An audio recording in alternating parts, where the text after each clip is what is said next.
कि रात राजा अब कहाँ गए थे, और मेरे चौपट खुले की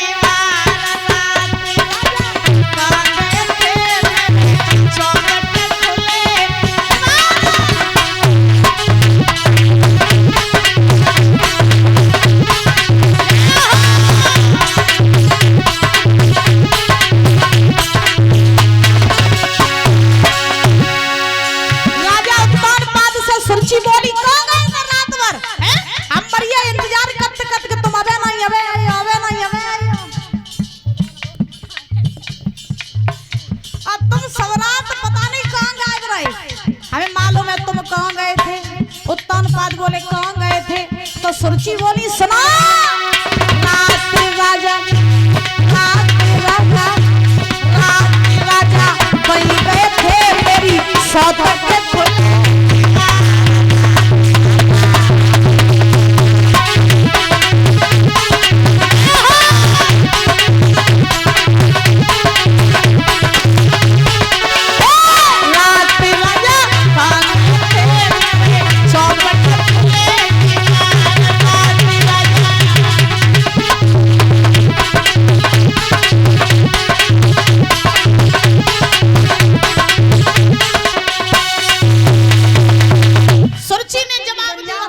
घरवाली के सामने कोई नहीं बोला, क्योंकि घर की जो घरवाली होता फिर महाराज बाप राष्ट्रपति के ही समान होते। अब को आदमी फिर महाराज बिल्ली बन के रहा याद रखो, बताओ परीक्षा जी मारा सही बात, तुम खूब फौजी बने रहो लेकिन घर में तो तुम बना चुप रहा तो यो हाँ बोलो राधे राधे, बिल्कुल बिल्कुल सही बात है। आज महाराज ध्यान रखना, सुरची ने जवाब दिया ठीक है महाराज चले जाओ। तो राजा उत्तानपाद ने देरी नहीं करी, घोड़ा पर सवार हुए, हाथ में तलवार लिए हैं और सीध लगाई जंगल की ओर चल दिए।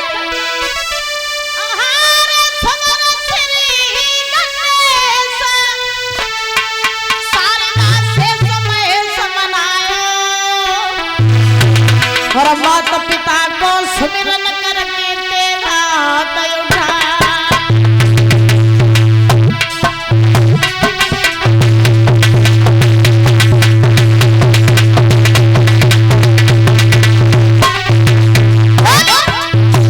राजा उत्तानपाद चल दिए, जंगल की सीध लगाई, हाथ में तलवार लिए और जा रहे हैं शिकार खेलने।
और चलते चलते परीक्षक जी महाराज ये राजा उत्तानपाद जंगल में पहुंचे।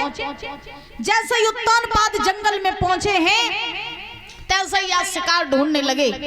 सुबह से शाम हो गई लेकिन महाराज उत्तानपाद को कोई भी शिकार नहीं मिला। और जब उत्तानपाद को कोई भी शिकार नहीं मिला तो महाराज थोड़ा थोड़ा अंधेरा होने को आ गया। उत्तानपाद ने सोची कि अब अंधेरा होने वाला है, शिकार कोई मिल नहीं रहा है, घर लौट चले। घोड़ा पे फिर सवार भये, घरे लौट के जैसे ही आए तब तक का भाव के महल के जो फाटक रहे सो सब बंद हुई है। उत्तानपाद ने दरवाजा खटखटाया, दरवाजा खोलो। का उन्हें दरवाजा नहीं खोलो। दरवाजा खटखटात खटखटात मरिए लेकिन का उन्हें फाटक नहीं खोले। नहीं खोले तो दिमाग में झटका लगो, बढ़िया मौका है। बड़ी रानी से नहीं मिलन गए, काफी समय वही हाल चाल नहीं लाई, पता नहीं लो। आज बड़ी रानी ते मिली आई, चले सो फट महाराज बैठे और घोड़ा सवार भय और तुरंत आइए आधी रात को झोपड़ी की तरफ। अब आधी रात हुई, अति सुनीति बेव दरवाजा बंद करके अपनी झोपड़ी में सोई। अब जैसे ही सुनीति सोई और उत्तानपाद पहुंचे, सो उत्तानपाद ने दरवाजा खटखटाया, रानी दरवाजा खोला। अब रानी सोए रही है महाराज, उत्तानपाद द्वारे ठाड़े, लेकिन हुआ क्या? वो कवि कहते हैं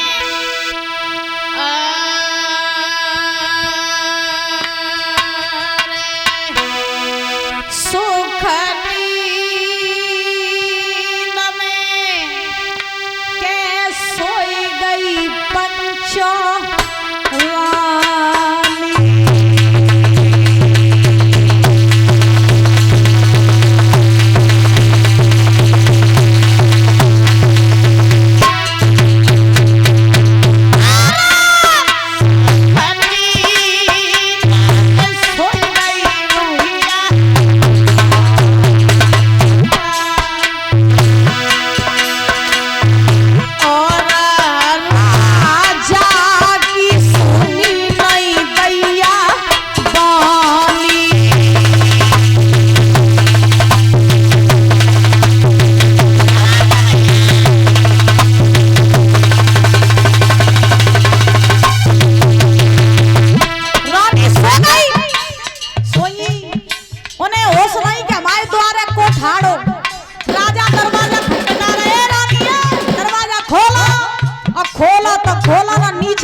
जैसे दरवाजा खटखटाओ, आवाज पड़ी सुनीति के कानों में। सुनीति बड़बड़ाए को थी, देखा आधी रात के समय हमारी कुटिया में को पधारो। डराई गई सुनीति, मन में विचार किया, मुझे ये लगता है कि आज मेरी सौत ने मोए मारवे काजे कछु लोगन को भेजो, आज मेरे प्राण नहीं बचे। अब सुनीति डराई घबराई, उत्तानपाद दरवाजा खटखटाए रहे, ए रानी हमें तुम्हें महाराज तुम्हें पति ने दरवाजा खोला। आई जो आवाज सुनी घबराई गई, दरवाजा खोलो। आप यहाँ, अरे आप यहाँ क्यों आए? अगर बहन को पता चल गया सुरुचि को तो वो कहीं का नहीं छोड़ेगी आप। मेरी बात मानो, आप लौट जाओ महाराज, लौट जाओ। उत्तानपाद बोले ठहर जा, भीतर तो ले आए चलो, तुम्हें बड़ा डर लगे, भीतर ले आए चलो। है पति को हाथ पकड़ो, पति को हाथ पकड़ो महाराज। और उत्तानपाद को हाथ पकड़ के सुनीति जो है ये महाराज ले जाने लगी है झोपड़ी की तरफ। अब क्या ले जाएगा?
टूटे खटोला पे बिठा लो उत्तान पाद को।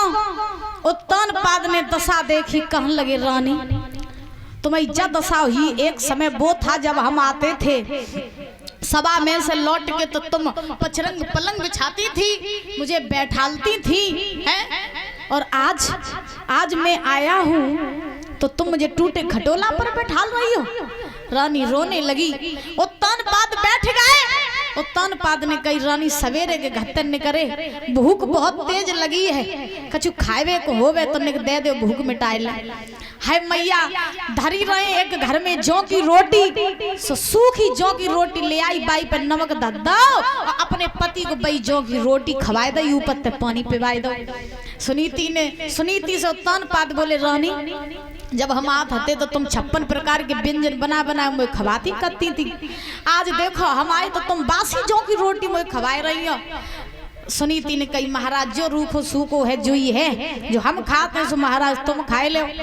उत्तान पाद ने कही रानी तुम्हें हमने रोको तो हमने तुम्हें बहुत समझाया तो मेरी बात मान लेती तुम, तो जब तुम्हारी दशा नहीं होती। सुनीति कहने लगी जब किस्मत में जुई लिखो तो दशा हुई है काई नहीं है।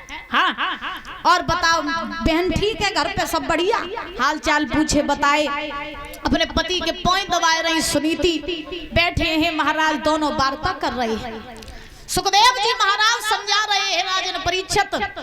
वो रात राजा उत्तान पाद ने व्यतीत करी है सुनीति के संग में, और महाराज उसी रात मैया सुनीति ने गर्भ धारण किया।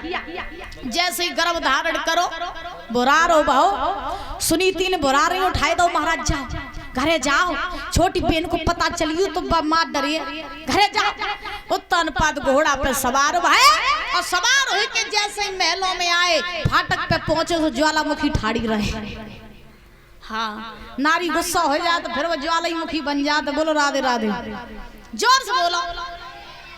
अब सुरची आग बबूला भाई ठाड़ी हाथ महाराज करिया पे हाथ धरे। उत्तान पाद भड़बड़ाइए महाराज। अब सुरची ने कही जब बताओ रात भर हम मरिए तुम इंतजार कत कत, तुम रात भर रहे कौन रहे?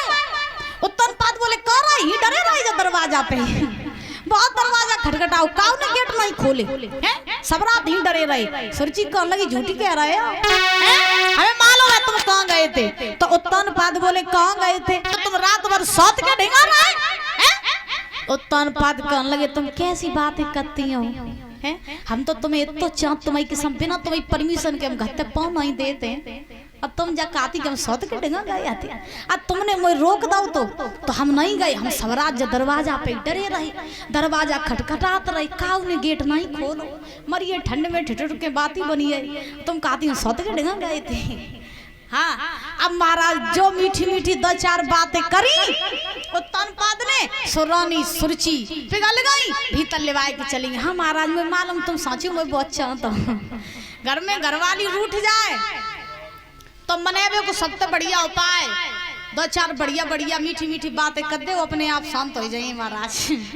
बोलो राधे राधे, जोर से बोलो। अब महाराज सुरची लेकर के भीतर चली गई। समय बीता, दोनों रानियों ने परीक्षित जी महाराज गर्भ धारण किया। जब दोनों रानियों ने गर्भ धारण किया है तो इधर जब दोनों रानियों के गर्भ के 9 मास पूरे हुए तो महलों में रानी सुरची के गर्भ से एक बालक ने जन्म लो और झोपड़ी में महाराज सुनीति के गर्भ से एक बालक ने जन्म लो। दोनों रानियों के गर्भ से एक एक बालक ने जन्म लिया। उत्तान पाद को जब पता चला तो महलों में बहुत खुशियां मनाई जा रही हैं। अवधवासी जितने हैं वो मैया सुरची को बधाई देवे को आए रहे, उत्तान पाद धन लुटाए रहे, सुरची खुश हैं प्रसन्न हैं। और इधर झोपड़ी में जब मैया सुनीति के गर्भ से बालक ने जन्म लो तो मैया के ढेंगा कोई तो नहीं जो बाकी पीड़ा को कोई बांट सके। मैया अकेले ही खुशी मनाए रही, नाच रही, गाय रही, अपने लला को पत्तन में लिटाए और महाराज भगवान से प्रार्थना कर रही कि हे प्रभु संतान दी तो, लेकिन बिल्कुल दी कैसी, गुलाब के फूल जैसी। परमात्मा सुनी तो लेकिन बड़े दिनन के बाद। तो सुरची बोली कि चंदा जैसी चांदनी गुलाब जैसो फूल मोए राम ने दियो, कैया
महाराज आज सुखदेव जी समझा रहे हैं राजन परीक्षित। रानी सुनीति जो है ये खुशी मना रही है, परमात्मा से कह रही है प्रभु सुनी तो, लेकिन बहुत दिनों के बाद मेरा बच्चा तो बिल्कुल गुलाब के फूल जैसा है, अकेले ही गाय रही, अकेले ही नाच रही, अकेले ही खुशी मनाई रही है। देखो किस्मत का खेल बड़ा ही निराला होता है महाराज। किस्मत पता नहीं किसको कहाँ कब कैसे पहुंचा दे, कुछ पता नहीं होता है। अब देखो एक राजा है, एक राजा की दो रानियां, और दोनों के गर्भ से एक एक बालक ने जन्म लो, लेकिन बालकन की किस्मत देखो, दोनों बालकों की किस्मत देखो कि एक बालक झूल रहा है पालने में और एक बालक पड़ा है पत्तों पर। तो किस्मत का खेल परीक्षित जी महाराज बड़ा विचित्र होता है भैया। किस्मत का खेल बड़ा ही निराला होता है महाराज। सुखदेव भगवान राजा परीक्षित को समझा रहे हैं, हे राजन परीक्षित धीरे धीरे धीरे धीरे जब दोनों बालक बड़े हुए, तो जब धीरे धीरे दोनों बालक बड़े भये, तो सुनीति का जो बालक है उसका नाम पड़ा ध्रुव, और सुरुचि का जो बालक है उसका नाम पड़ा उत्तम। और जब महाराज उत्तम नाम पड़ा, तो धीरे धीरे जब दोनों बालक बड़े हुए, 5 साल के हुए, तो एक पाठशाला में पढ़ने के लिए जाने लगे। अब जब पढ़वे के काजे पाठशाला में गए,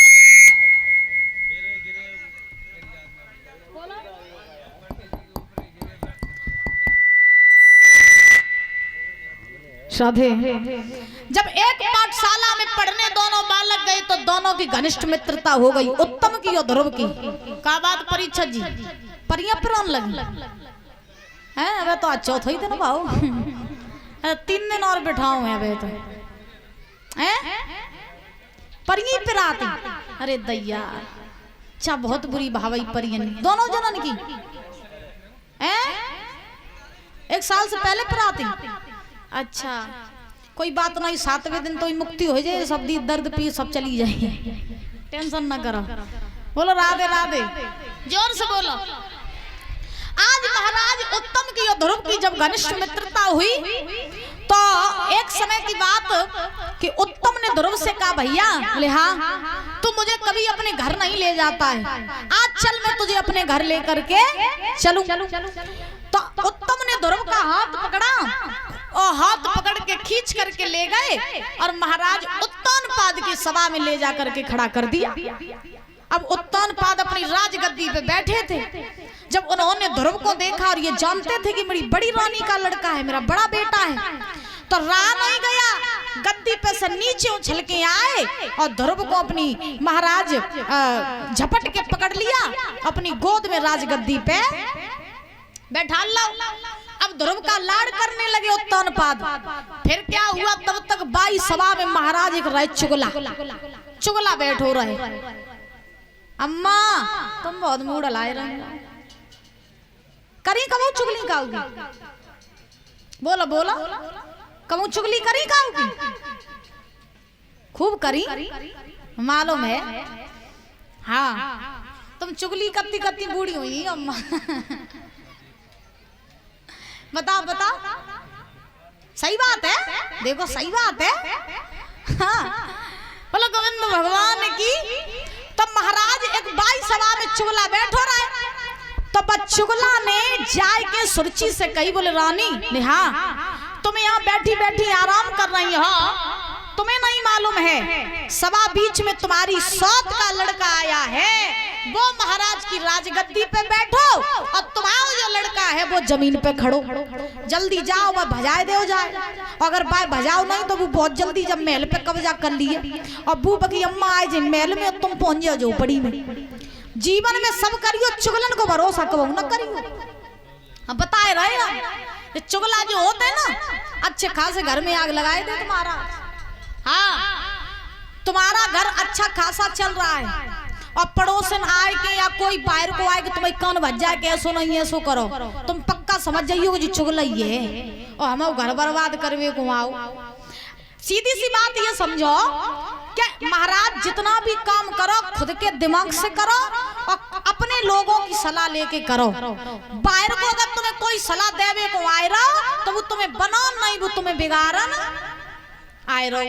तो बाहर वाले को कबू भरोसा नहीं करवो चाहिए, याद रखो। अब सुरची भागी, सभा बीच में पहुंची, ध्रुव का हाथ पकड़ा, खींच के जमीन पर पटक दिया, एक तमाचा दिया, कहा दुष्ट नालायक पापी, अगर तुझे इस राजगद्दी पे बैठने का इतना ही शौक था तो तू मेरे गर्भ से जन्म लेके आता, मेरी सौत के गर्भ से जन्म लेके काय को आओ। बाजा इनका दोबारा दिखाई दो ना, फिर पैर तोड़ दे। है ध्रुव रोत भय आए अपनी मैया सुनीति के डेहा, रोने लगे ध्रुव। महाराज सिसक सिसक के रो रहे हैं। तो मैया सुनीति ने जब देखा तो सुनीति ने पूछा, बेटा तुझे किसने मारा है, तू क्यों रो रहा है? तो ध्रुव रोए के बोले, क्या रोए रोए कहा ध्रुव महाराज, और भैया मौसी ने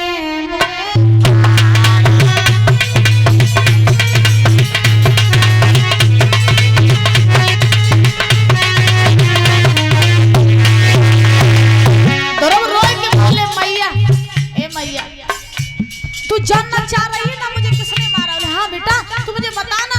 अरे मैंने तुझे इतने कष्टों के बाद पाला, तुझे बड़ा किया, तू रो रहा है, मैंने कभी तेरी आंखों में आंसू नहीं आने दिए, तू मुझे बताना, तू मुझे बताना कि तुझे किसने मारा। तो ध्रुव रोए रोए कहा ध्रुव महाराज, भैया मौसी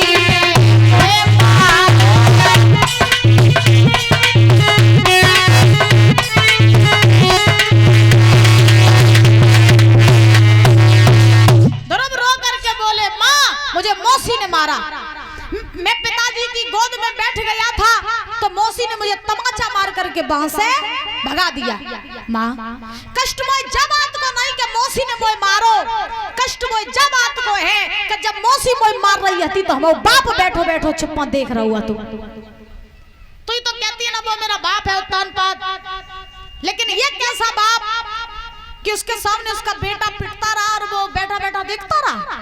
माँ वो मेरा बाप नहीं हो सकता है। तो मुझे तुम ये बताओ कि मेरा असली बाप कौन है?